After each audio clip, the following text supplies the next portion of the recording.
Joe Lovano. I'm originally from Cleveland, Ohio, in the States.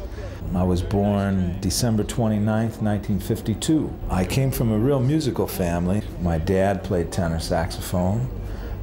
His name was Tony Lovano.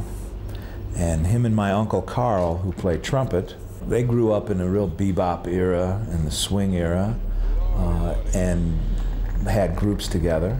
And hearing my dad practice and play at home when I was really young was my main inspiration. You know, he was a beautiful, soulful player. He used to practice in the bathroom a lot in our house. And that was when I first really heard that sound and was captured. He had a great record collection, and he let me just be free within his collection and listen and do whatever I wanted, you know. So the music of Miles Davis and John Coltrane, Sonny Rollins, Thelonious Monk, it was there on record in our house, you know. So I had a chance to really study this and learn from that. You know?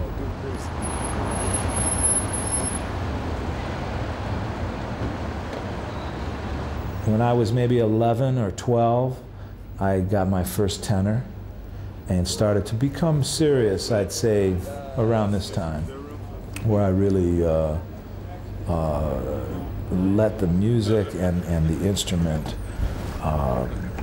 be a total part of my life, you know what I mean? And by the time I was a teenager, I was learning a lot of the songs and starting to go to rehearsals and jam sessions with my dad, and starting to sit in and play with musicians in his generation. And that was my, my schooling. I learned from all the players around Cleveland at that time.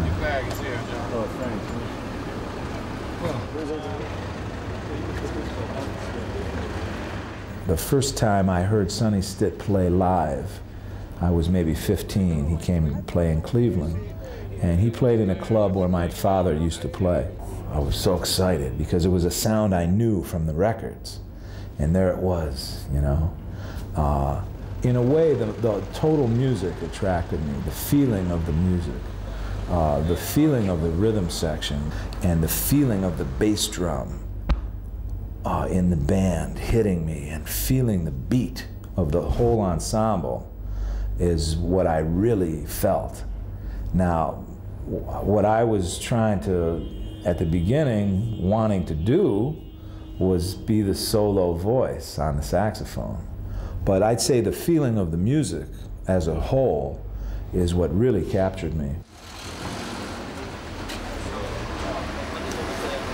I guess I was 15, 16 years old when I realized that I was stepping into this other kind of a world where I was playing now and getting paid for it. And throughout all of my high school years, I was in many bands that had horn players.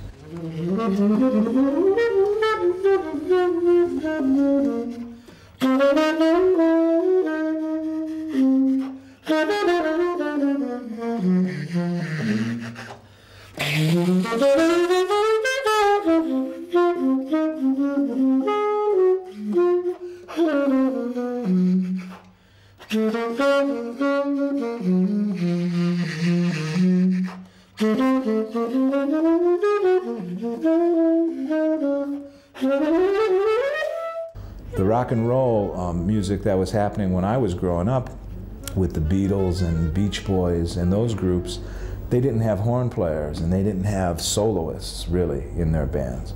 But the Motown bands had 3 horns or 2 horns. James Brown's bands, the more funk bands had horns. So I was in some bands like that, and because I was studying jazz and improvisation, I was able to step out from the horn section and play solos.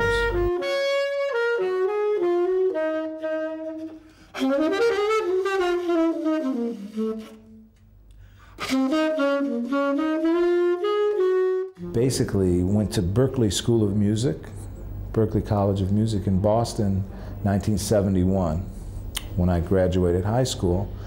And I had all the money for my tuition from playing gigs in high school. So I didn't have to like ask my family for money or take a student loan to go to school. I had the bread, you know. Humpy. This is what every day is like on the road with Joe Lovano. Just love and more love. Peace and spare change. Okay? Thank you.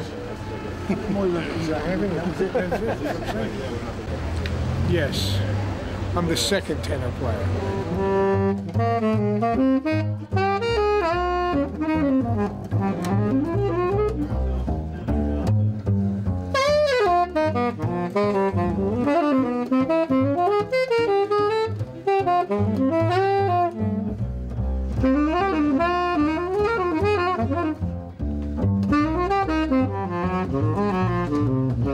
That period in the 60s and into the 70s, there was just a lot of music with organ. You know, Jimmy Smith inspired a lot of people to play.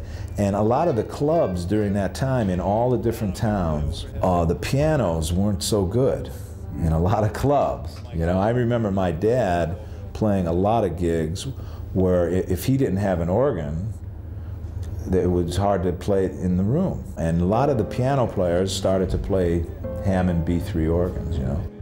In the middle of that, I sat in and played with Brother Jack McDuff in Cleveland. They needed a baritone player to play the gig. And I was, you know, I had a baritone. And at first I was, oh man, I don't know if I could do that, you know. And I went to hear them play. And the band was so happening. Joe Dukes on drums, you know, and a young guitar player, Eric Johnson, played the guitar. And after I heard them play for a second, I said, oh man, all right, yeah, I'll make it, you know. The music just really was so swinging and soulful, you know. So I ended up making the gig on baritone for that week in Cleveland and toured with him throughout that year in 1975, playing a lot of festivals that featured organ summits. So at this time, I mean, I was 21, 22 years old, on tour and doing these things, starting to really be on the scene at that level, you know, in the States. It was fantastic.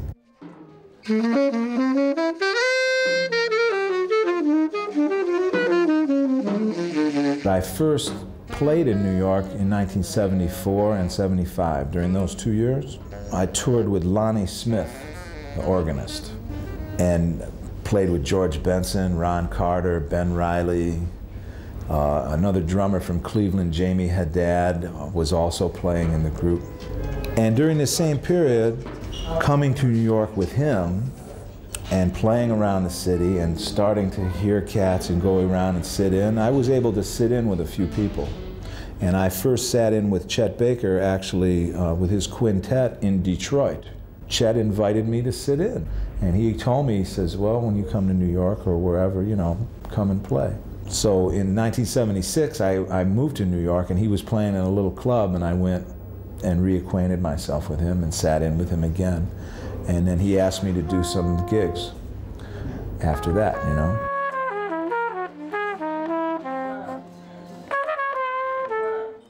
That led to joining the great Woody Herman band that same year, 1976. And it was really from sitting in and playing with people. It all came from going around and having relationships with cats on the scene. Wow. So what's going on here, man, the new morning? Seems like it's coming together. My band that I'm playing with tonight here in Paris at the New Morning is half structured orchestrations and half jam session attitude. So this combination together lends itself for a really organic performance each time we play.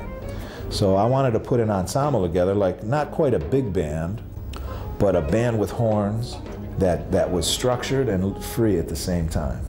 I try to keep that always within my music, you know, and within the written things that I'm trying to put together, compositionally, they might be totally structured and written, but as the arrangements happen, I want to have them have a freeness to them so that we could create music and not recreate a rehearsal. I've played in a lot of bands in my career where the performance sometimes isn't as happening as the rehearsal. The rehearsals are great, and then the performance is like, it's so strict that you know, people don't remember what happened. It's this goes, and the music in the performance is not as good as the rehearsal was somehow. Drums and what they call beat. The drum mics can come from the back. Our rehearsals are really loose, and we just kind of like put together some ideas, but then the performance is when you carry on and really explore the music. And some of the bands that I've had a chance to participate in have taught me that. Paul Motion's ensembles, our trio with Bill Frisell and Paul, the Liberation Orchestra with Charlie, which I've had a chance to play and sit between Don Cherry and Dewey Redman and Paul Motion on drums. You know, it's an amazing ensemble and feeling with different players. You know, Makonda, Ken McIntyre on alto, who had his own approach and way of playing. Ray Anderson on trombone, you know, or Craig Harris on trombone. To be in ensembles where every player is his own personality and can contribute. That's what I'm trying to do with my Nanette. Every player in the band has his own voice, and I'm trying to figure out, as we play, how to feature different people and let them emerge and contribute and shape the music.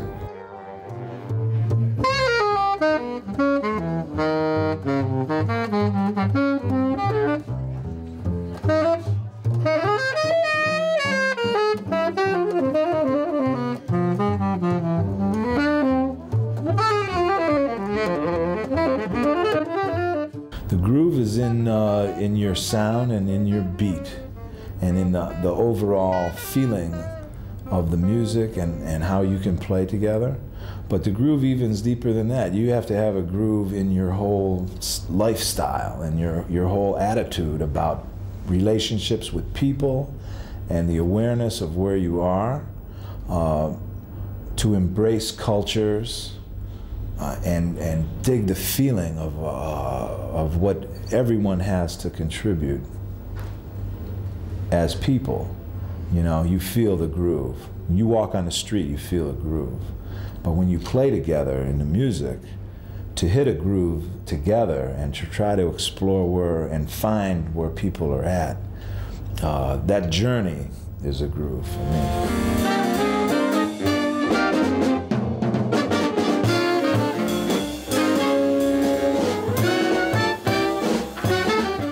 Music brings the joy of life. What I feel I'm really proud of through the years, to have created some situations that I can bring in people from my life and play with this joyous feeling of music.